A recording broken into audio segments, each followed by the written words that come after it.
This is Tony Fisher. I'm the owner of K1 Sportswear. We're based here in Cloquet, Minnesota.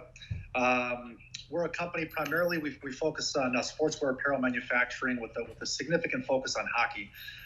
Excuse me. Obviously, with the recent events with COVID-19, all youth sports and junior and professional hockey have been canceled across the country.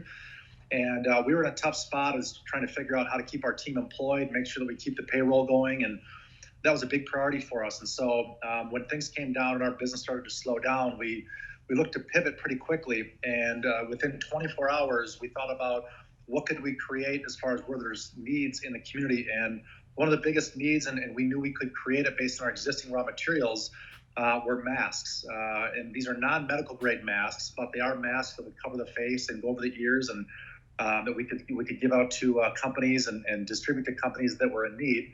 And so within 24 hours, we created samples, we did prototypes, we secured a business in the marketplace, and just yesterday we delivered our first 500 masks to Health Partners, which is a local health system here in Minnesota. So they said that they will take as many as we can produce, so it's really exciting for us. It allows our team to stay busy, to stay employed, to leverage our expertise. We've got dozens of sewers in the company. We're using our existing raw materials, so from a cost perspective, we're basically just covering our costs so we can keep our team employed. But just incredibly exciting and a proud moment for our team to not only step up in a time of need, but also figure out a creative and an innovative way for us to add value to a crisis like this, but also keep our team employed and keep food on the table and keep them being able to pay their bills. So I couldn't be more proud. It's a great moment for the organization, and we're just proud to be able to do anything we can to help out the community in this desperate time of need.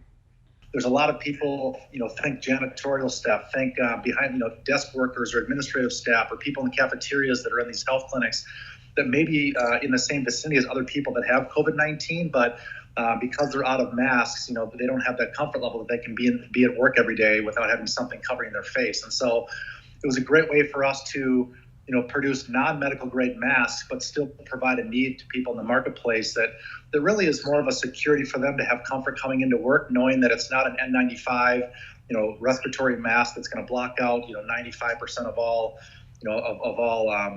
particles. But the cloth masks are much less effective from that perspective. They also, I think more importantly, give people a comfort level that they can still show up to work and feel like they've got something covering their face.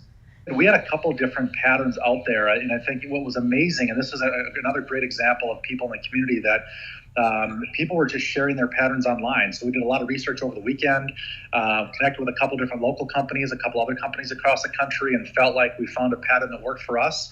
But what was really exciting is that one of the most challenging things for people that make masks are what are they going to use for the elastic? Well, we use elastic on the bottom of our hockey socks that kind of cinch up around the ankles. So we use that elastic that we already had in stock, plus a lightweight polyester fabric that we already had in stock. Combine those two with that pattern, and we had a mask within a matter of hours.